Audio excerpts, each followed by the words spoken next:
SEALs, America's darling. Today, on the PreCombat Check podcast, I will be talking with one. My guest, Trevor, is a true daredevil. He pushed the limits while in the military and continues to do so after getting out from hunting to base jumping with a wingsuit. He will share the good and the bad and what you can expect if you want to become a SEAL. Enjoy the show. Trevor, welcome to the show and thanks for being here. Yeah, no problem, man. Good to talk. Good to catch up a little before we got started. And I'm glad to be able to do this.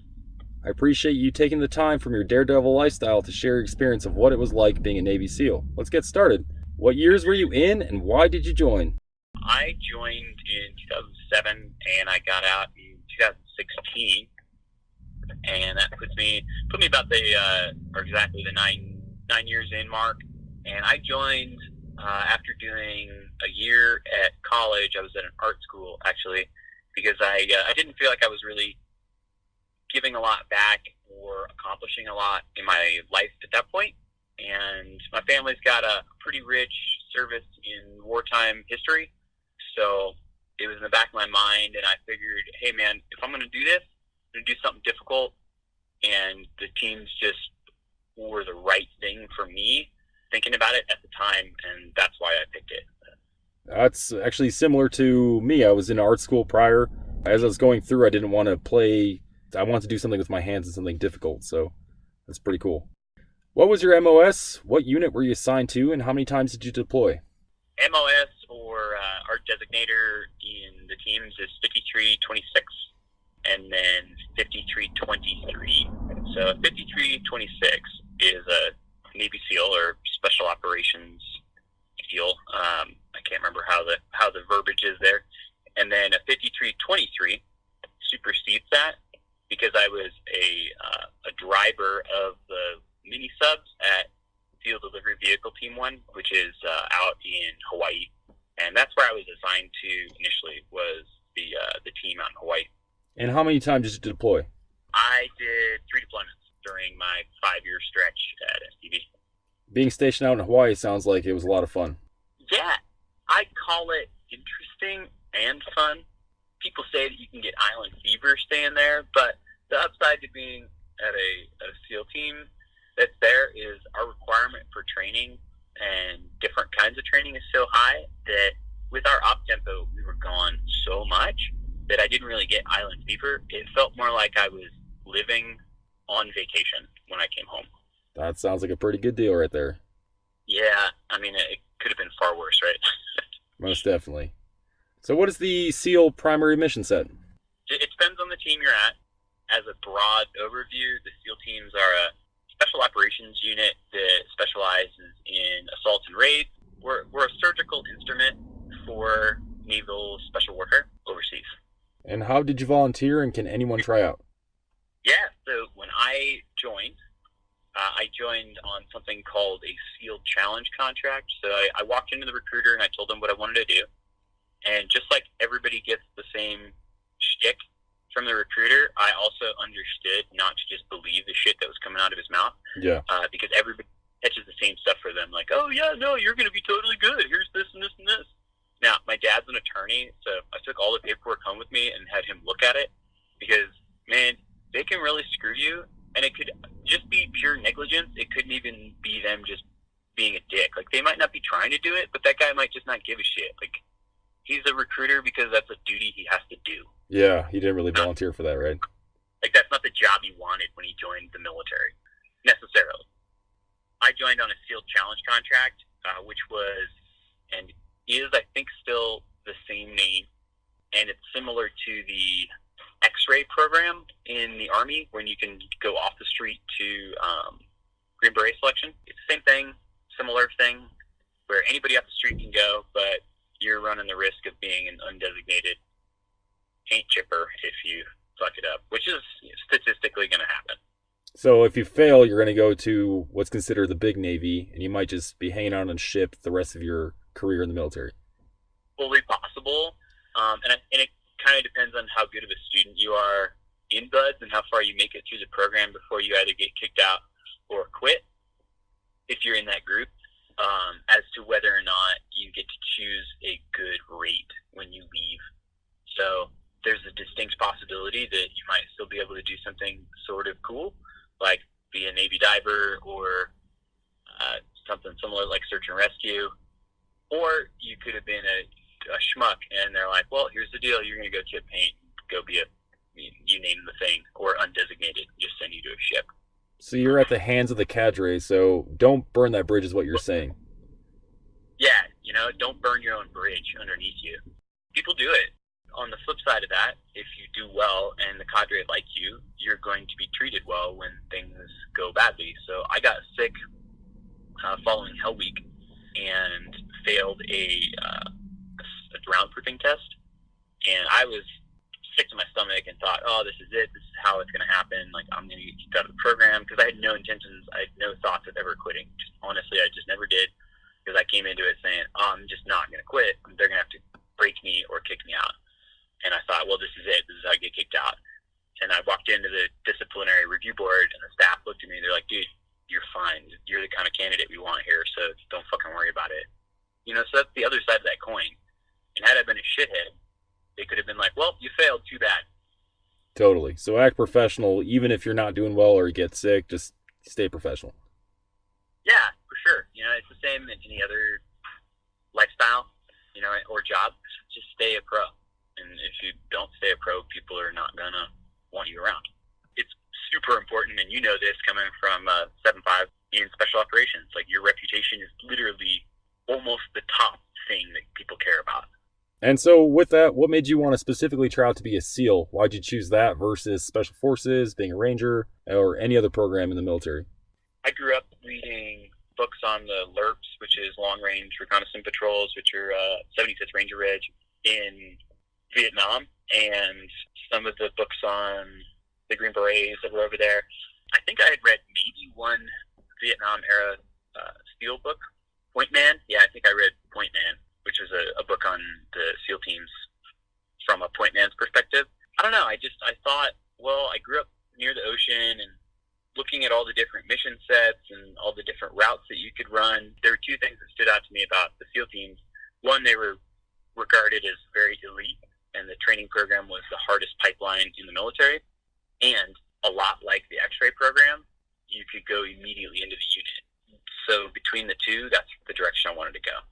Unlike MARSOC, right, where you have to spend time in the Marines before you get to try out. Like you said, you get to go give it your all, and if it doesn't work out, then you figure something else, but at least you try. Yeah, and honestly, like, I didn't even know about programs like PJs, pararescue jumpers, or CCTs, the combat controllers in the Air Force, or any of the more oddball programs out there. I didn't know about them. So I didn't even think about those. I literally did the crayon coloring book version of, oh, what do I want to do? Oh, look, well, I could be a Green Beret, I could be a Navy SEAL, or I could be a Ranger. That's literally what I looked at.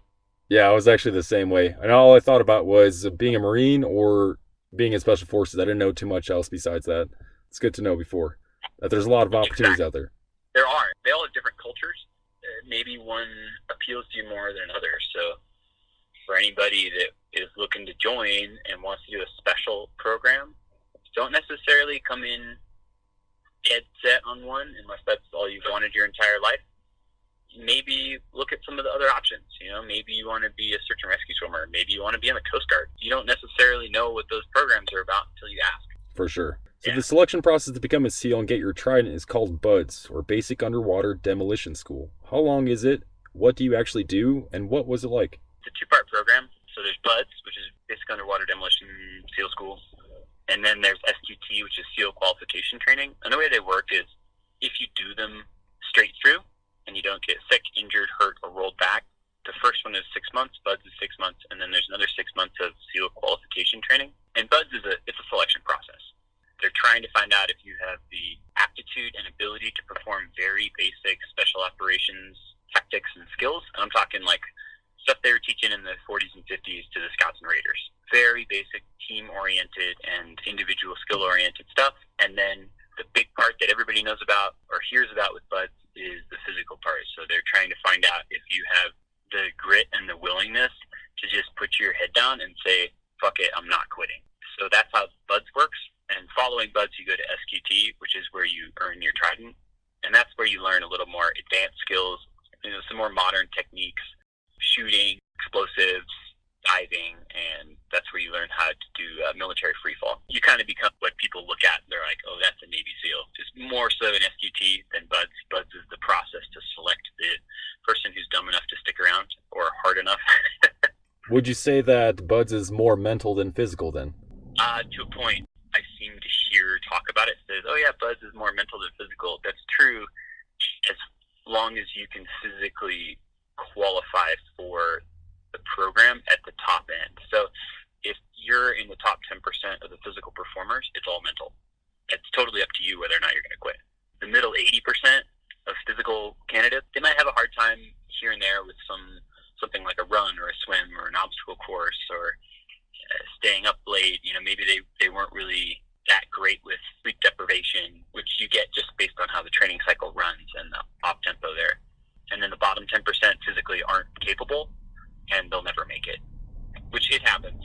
Somebody that just barely scrapes by the standards for the PST, which is the physical screening test, they just disappear really quick.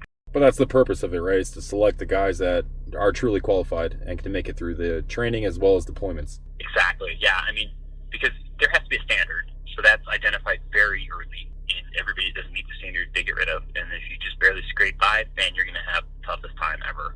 Yeah, it makes sense. According to what you said, about 12 months before you become a SEAL. From the first day you get in, if you go straight through, are healthy, and you can pass everything. More like 15 months, because there's a month in between boot camp and BUDS. I think it's a month.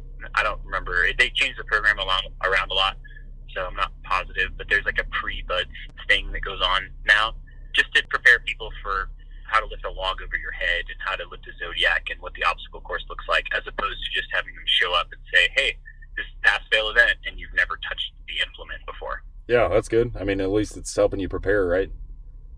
Yeah, a little bit. It's basically like, here's how the thing works. Now go do it. Yeah, so you don't run in there blind and just fail. And if you got another chance, maybe you would have passed. That's necessary to do to people. Is just basically failing them for not ever having been on a Zodiac, for instance. A boat, rubber boat. For sure. So if you get selected, you earn your Trident in that year to 15 months. What pipeline do you go through after selection? What was it called, and what were the phases and schools? Following that, you get your bird. And then after you get your bird, you already know where you're going. You're assigned to a specific SEAL team, and that's based on the needs of the teams. They usually split it up pretty evenly, East Coast, West Coast. There are SEAL teams in Coronado, and there are SEAL teams in Virginia, and they split it up back and forth to keep the numbers really even between every class. They try and manage that because there's guys that are rotating out, or, during the middle of the war, there were guys that were passing away or getting hurt, so they were trying to manage that number-wise. So you get assigned to a team, and then you literally go to the team, and you're just ran fucking down. You might get a school, you might not. Usually you do. I went to a couple while I was in. Initially, my first one was Breacher School. Yeah, so I went to Navy Lead Breacher, Naval Special Operations Lead Breacher. So it sounds like there was no set courses for you to attend. It's just more what they have available and if there's enough slots for you to go. Yeah, slots, availability, and the needs of the platoon. So I'm sure it was the same in that, but you can only have so many guys that do so many jobs. You need to have certain guys with certain jobs in the platoon or the fire team or whatever the case may be. So they try and fill that out as best they can, as quickly as possible, while still maintaining the legitimacy of all the courses and everybody's workload. Mm-hmm. Well, your training cycle sounds a lot more like Special Forces and even MARSOC, where a course will pop up and you'll go. In Ranger Regiment, it was a lot more standardized. You have your training cycle where you go through individual all the way up to the battalion level to do airfield seizures, but it seemed to be the same routine over and over again. So it seems like you guys have at least a little bit more flex, and you never know what's going to pop up. Yeah. It's much more how you just described SF. You were assigned to an SMU unit. What does SMU stand for, and is that different than being on a normal SEAL team? My understanding is that at the time that stood for, it probably still does, Special Mission Unit, which there's a bunch of them scattered throughout the military, and that just means that they are tasked to do things that you need special training, or they have a peculiar mission set. At SDV, we had a submersible we operated, so that was why we were that. And that's really what that means, is it's you're coming from a place, or you're assigned to a place that has a special use and a special set of training that's involved, or special equipment, if that makes sense. I know there's some in the Air Force, and there's some in the Army, and there's some in the Navy, and there's some in the Marine Corps. That might not necessarily require a screening, but it might require a screening to get there. It just depends on which unit, what branch, where you are in your career. And what was a normal training cycle like? I mean, we answered a little bit with schools popping up, but was there a set time before you deploy, or deployments come out of nowhere and tomorrow you have to pack your bags and leave? No, ours was relatively structured. We knew what we were doing. We were on a pretty standardized training cycle. We knew, hey, we're going to be doing a dive block, a land warfare block, a block where guys can go to schools, and then our deployment's going to be around this time frame, call it end of spring till end of summer, or whatever the case may be. We had a pretty high op-tempo, so we were gone a lot doing training or deploying. I did 3 deployments while I was there in 5 years. That gives you an idea.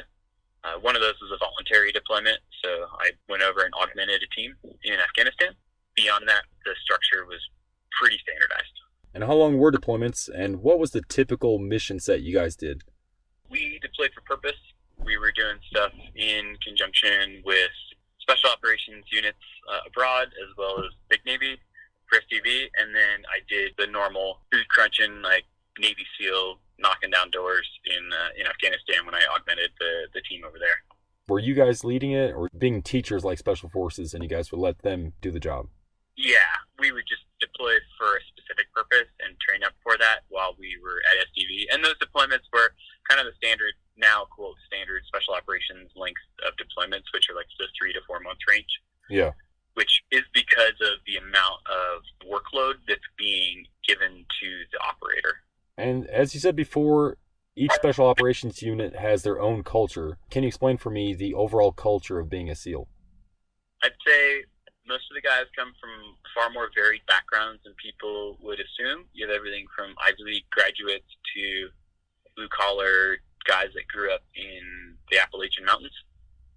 I mean, we had guys that were, from Eastern Kentucky, and then we had guys that were Harvard graduates, people from Purdue, athletes and rodeo guys from Colorado.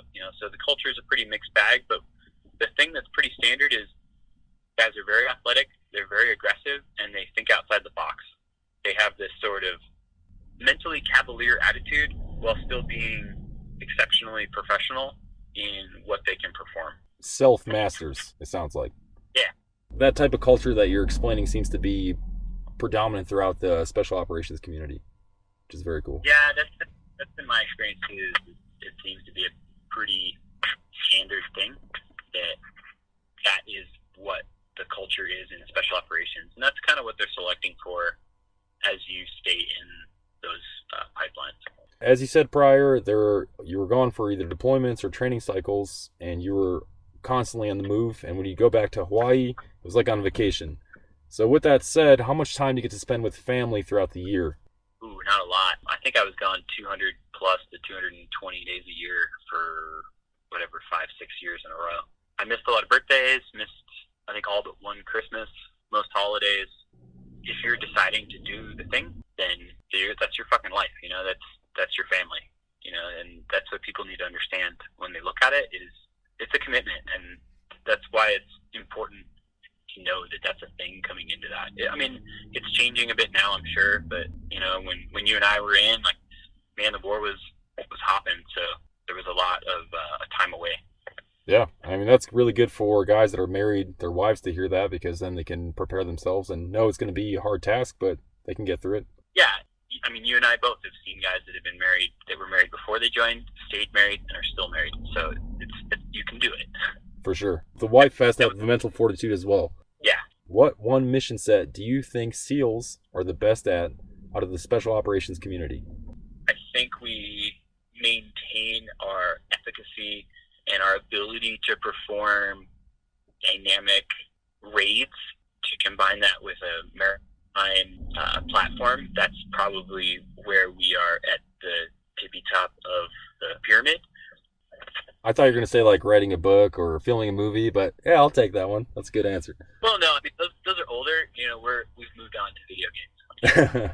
Nice.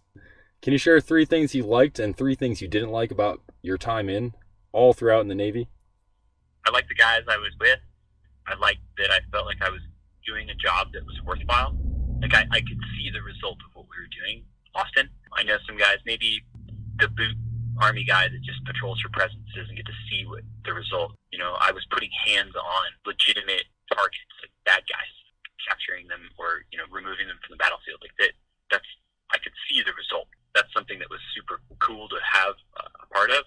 Man, I got to do some wild shit that was just super cool, like standing on the ramp of a C-130 at sunset, over the Grand Canyon area, and to get to see the sun rising as you're doing a 30,000-foot halo jump. Like, that's kind of wild. Yeah, that's really cool. The stuff I didn't like was part of the reasons I left. I'm not really a fan of the bureaucracy that is the military. It can be quite a shit show to get through. I understand why it exists. That's not me bitching that it's a thing. I just personally didn't enjoy it. I think the pay structure can be modified. I think it's a little bit old and feudalistic, and I'm talking about the differences between officer and enlisted. Now, after getting out, the thing I don't like is I wish there was a more seamless way for the military to sign off on disability claims or to help the person transitioning out of the military to deal with the VA. Definitely. That seems to be a common complaint among a lot of people. Yeah. Do you have a war story you'd like to share? Something exciting or funny? We were driving at night once, coming back from a target on night vision, and we were cruising pretty hard, and I guess the guy in front of us in his truck, one of the tubes on his NVGs went out, and then the other one started to fog up because it was really cold outside. We were on a winter deployment, so the tube started to fog up on the front, and he kind of lost where he was going, and he was trying to drive. We were all darked out.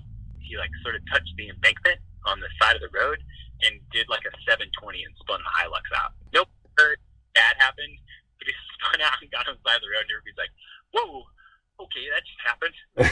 It was exciting, and then because there was nothing wrong and we weren't in a bad place, that was kind of funny. Yeah, that's hilarious. What recommendations do you have for those thinking of becoming a SEAL? If you're not already if you're young and you're not already participating in a sport, pick a sport you like. But the guys that I felt did the best were people that were track and field, water polo players, or wrestlers. It just, for whatever reason, maybe it's the extended workout times, maybe it's the team environment with the ability to perform as a solo individual. Maybe that's all, part and parcel, and that's why. But pick a sport, and then once you're deciding, I'm going to go to Buds, stay healthy and eat as much as you can eat and just perform. That's it. That's all they're asking for. They're not asking you to be the best performer. Just fucking perform and don't quit. Because if you want to be there, you're not going to quit, period. Like we talked about earlier, you just need to be a good enough athlete. Everything else after that, they're going to teach you. That would be my recommendation. So you mentioned water polo as one of the sports you'd recommend. SEALs and swimming go hand in hand. Would you recommend someone to just take a lot of time out of their workout and solely focus on swimming, or what activity would you recommend? I would say do a lot of long, slow distance, but get into that real easy. And running is what I mean, because there's a shit ton of running at Buds. Like a shit ton. I mean, you do 6 miles every day just to get to the galley to eat. So beyond all the, running to the sand and everything else, you're going to do 6 miles a day, period. So that's 30 miles a week, regardless of what you want to do anyways. So think about that time on your legs. Guys who are runners or wrestlers that, jog and run a lot didn't get lower extremity injuries. No shin splints, no knee stuff, no hip pain, which that adds up. So running would be your one recommendation, is long, slow distance.